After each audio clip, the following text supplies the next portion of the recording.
오늘 우리에게 주시는 하나님의 말씀은 시편 51편 1절에서 19절까지 말씀입니다.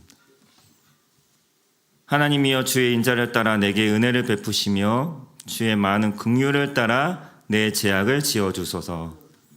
죄악을 맑게 씻으시며 나의 죄를 깨끗이 제하소서. 물은 나는 내 죄가를 아오니 내 죄가 항상 내 앞에 있나이다. 내가 주께만 범죄하여 주의 목전에 악을 행하였사오니 주께서 말씀하실 때에 의로우시다 하고 주께서 심판하실 때에 순전하시다 하리이다. 내가 죄악 중에서 출생하였으며 어머니가 죄 중에서 나를 잉태하였나이다. 보소서 주께서는 중심이 진실함을 원하시오니 내게 지혜를 은밀히 가르치시리이다. 우슬초로 나를 정결하게 하소서. 내가 정하리이다. 나의 죄를 씻어 주소서. 내가 눈보다 희리이다. 내게 즐겁고 기쁜 소리를 들려주시다. 주께서 꺾으신 뼈들도 즐거워하게 하소서. 주의 얼굴을 내 죄에서 돌이키시고 내 모든 죄악을 지워주소서. 하나님이여 내 속에 정한 마음을 창조하시고 내 안에 정직한 영을 새롭게 하소서. 나를 주 앞에서 쫓아내지 마시며 주의 성령을 내게서 거두지 마소서. 주의 구원의 즐거움을 내게 회복시켜 주시고 자원하는 심령을 주사 나를 붙드소서. 그리하면 내가 범죄자에게 주의 도를 가르치리니 죄인들이 주께 돌아오리이다. 나의 구원의 하나님이여 피 흘린 죄에서 나를 건지소서. 내 혀가 주의 의를 높이 노래하리이다.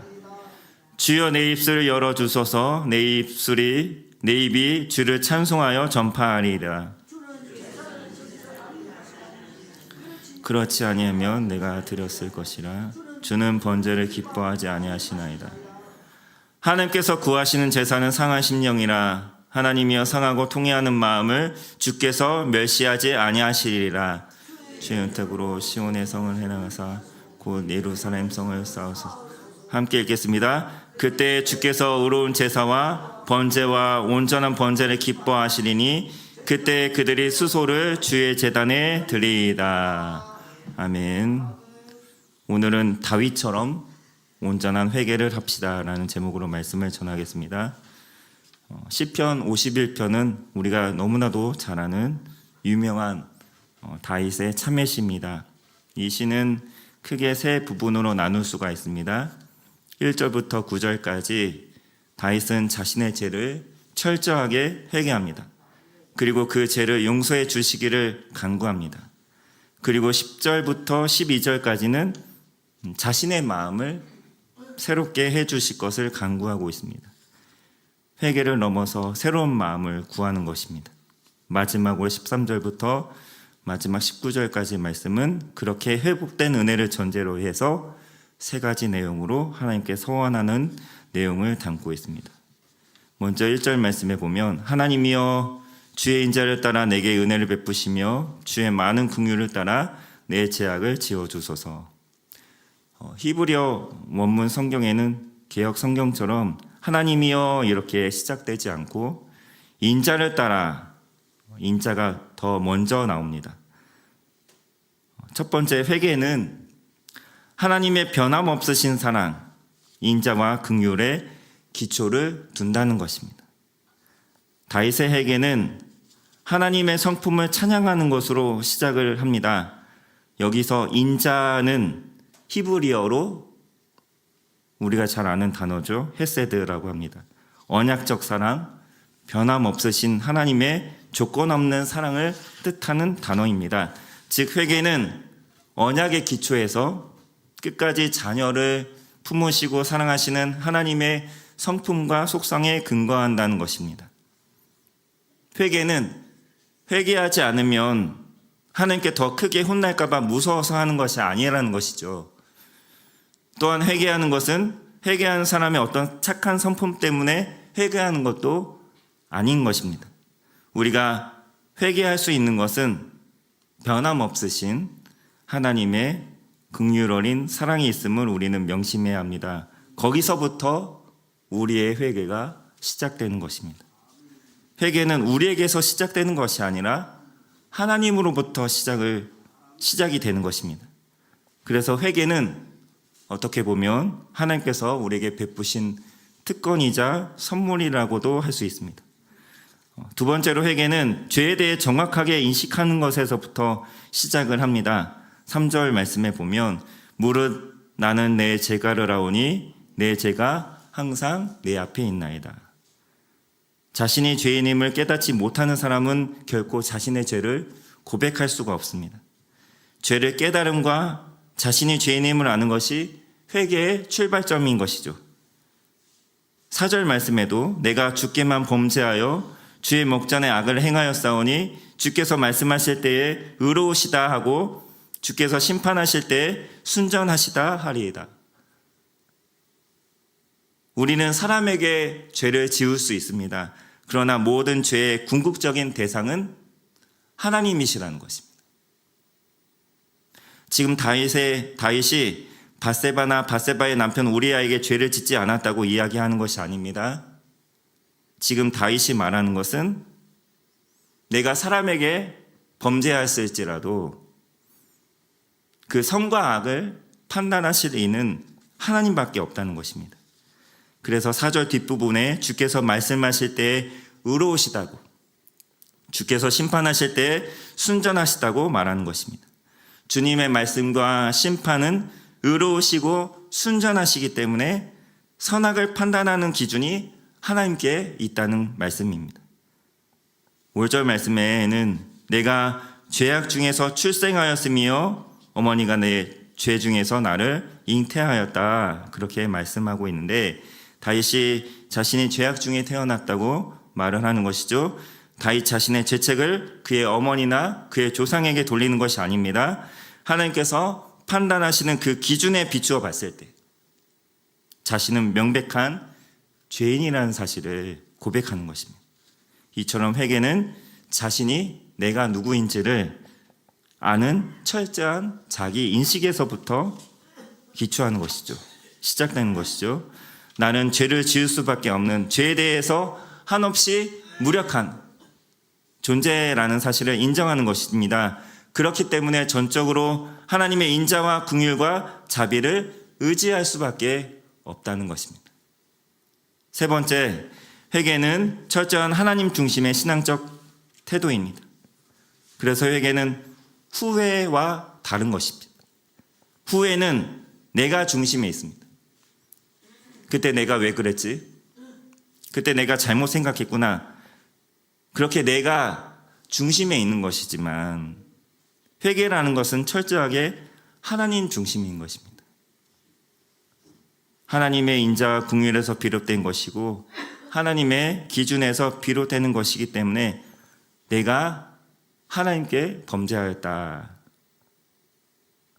그렇게 하나님 중심의 신앙적 태도를 가리킵니다. 네 번째로는 우리는 회개를 해야 영적 무감각에서 빠지지 않을 수 있다는 것입니다. 7절 말씀에 보면 우슬초로 나를 정결하게 하소서 내가 정하리이다.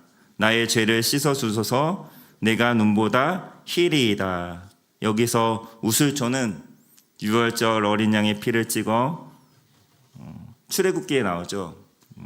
문설주에 그 어린 양의 피를 찍어 바르는데 쓰였던 식물입니다. 일종의 분 역할을 했던 그런 식물인데 예수 그리스도의 보혈을 상징합니다. 그 보혈만이 우리를 정결하게 할 수 있음을 나타내는 것입니다. 또 우슬초는 구약시대의 나병 환자의 정결의식과 관련이 있습니다. 나병 환자의 몸에 짐승의 피, 제사를 드리고 정결 제사를 드리고 짐승의 피와 물을 뿌리는 정결 의식에 사용되었던 식물이었습니다. 다윗은 우슬초를 언급을 하면서 다윗 자신의 현재 영적 상태를 나병 환자에 비유하고 있는 것입니다. 나병에 걸리게 되면 신체 기관의 통증에 대해 무감각해집니다. 발가락 하나가 떨어져 나가는데도 통증을 느끼지 못합니다. 아무렇지 않습니다. 썩어가는 줄도 모르는 것입니다. 이것이 죄의 증상과 비슷하다는 것이죠.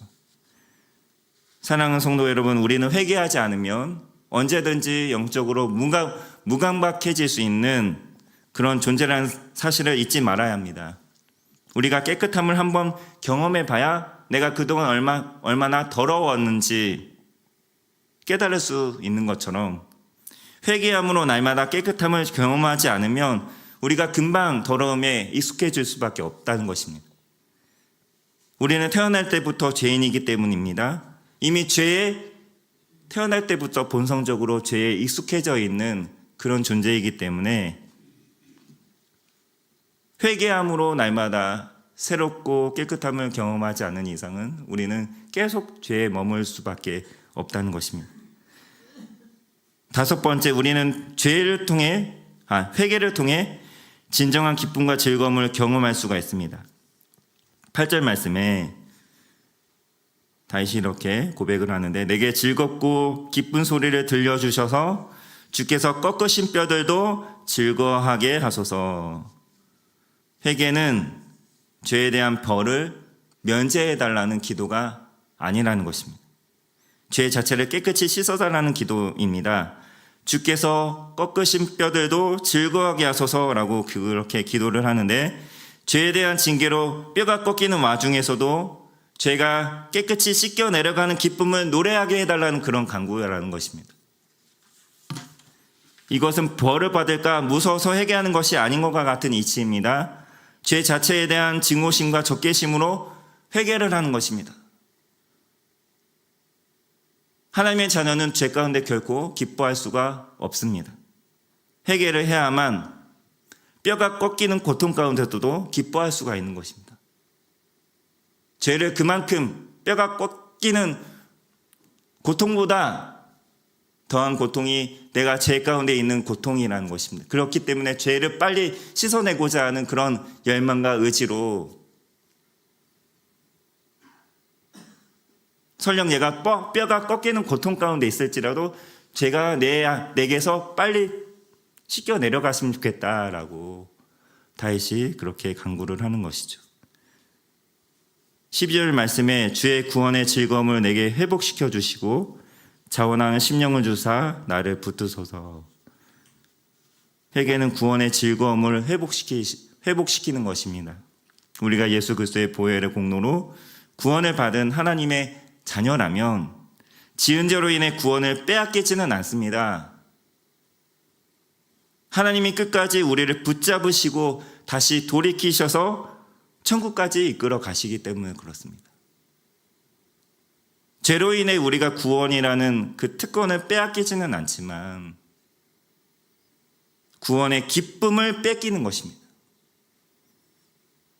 예수 그리스도께서 십자가에 달리셔서 우리를 구원하신 것은 우리로 하여금 이 땅에서부터, 우리가 살고 있는 이 땅에서부터 구원의 기쁨을 누리도록 하기 위해서입니다. 죄로 인해 구원의 기쁨을 빼앗기면 어떻습니까? 깊은 영적 침륜에도 빠질 수 있게 되는 것이고 결국 능력 있는 삶을 살아갈 수가 없게 되는 것이죠. 죄 문제를 해결하지 않고 죄를 짊어지고 살아가는 한 우리는 하나님이 주시는 참된 기쁨과 즐거움을 맛보지 못하게 될 것입니다. 그러니 회개가 곧 기쁨과 즐거움의 통로라는 것입니다. 마지막으로 회개는 나 자신만을 위한 것이 아니라 공동체를 위한 것입니다. 13절부터 19절까지는 다윗이 회개함으로 회복된 그의 심령, 그 은혜를 전제로 해서 하나님께 세 가지 서원 기도를 드린 내용입니다. 이것은 회개한 자에게 나타나는 자연스러운 반응이라고 볼 수 있습니다. 13절 말씀에 그리하면 내가 범죄자에게 주의 도를 가르치리니 죄인들이 주께 돌아오리이다. 주의 도를 가르치겠다고 말씀을 하고 있습니다. 회개하기 전에 자신과 동일한 처지에 놓였던 사람들을 향해서 용서와 회복의 메시지, 하나님의 용서와 회복의 메시지를 전하겠다는 것입니다. 한마디로 복음을 전하겠다는 것입니다. 14절과 15절 말씀에도 하나님이여 나의 구원의 하나님이여 피 흘린 죄에서 나를 건지소서. 내 혀가 주의 일을 높이 노래하리이다. 주여 내 입술을 열어주소서. 내 입이 주를 찬송하여 전파하리이다. 앞에 13절 말씀과 이어지는 내용이죠. 회개한 자는 회복된 구원의 기쁨으로 인해 주님을 찬양하면서 그분을 전파할 수밖에 없다는 것입니다. 회개하지 않은 자는 하나님을 전파할 수가 없습니다. 그리고 회개한 자는 하나님을 전파할 수밖에 없다는 것을 다윗이 여기서 고백을 하고 있는 것입니다. 17절과 19절 말씀에 하나님께서 구하시는 제사는 상한 심령이라 하나님이여 상하고 통회하는 마음을 주께서 멸시하지 아니하시리라. 그때 주께서 의로운 제사와 번제와 온전한 번제를 기뻐하시리니 그때 그들의 수소를 주의 제단에 드리리라.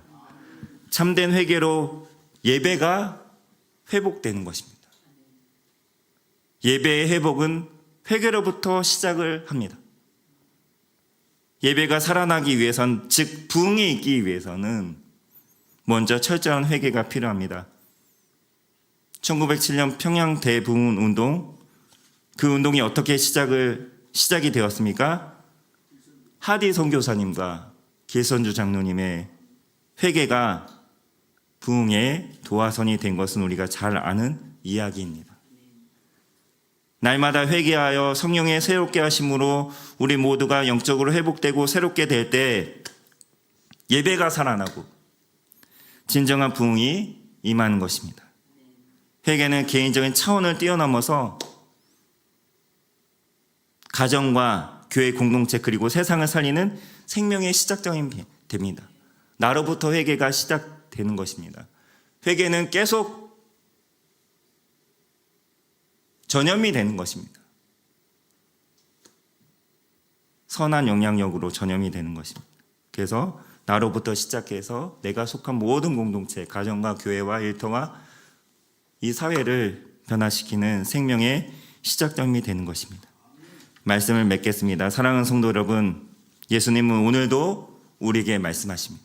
예수님께서 공생의 사역을 시작하시면서 가장 먼저 하신 말씀이 무엇입니까? 회개하라, 천국이 가까웠느니라. 오늘도 우리에게 그 말씀을 하십니다. 우리가 회개할 때 우리가 있는 그 자리, 그 곳, 우리가 속한 모든 공동체, 가정과 일터와 교회에 천국이 임하는 것입니다. 하나님의 나라가 임하는 것입니다. 부디 오늘 다윗의 시편, 다윗의 참회시, 이 다윗의 참회가 우리 모두의 참회가 되어서 나와 내가 속한 모든 곳이 놀랍게 변화되고 새로워지는 역사가 일어나길 간절히 소원합니다.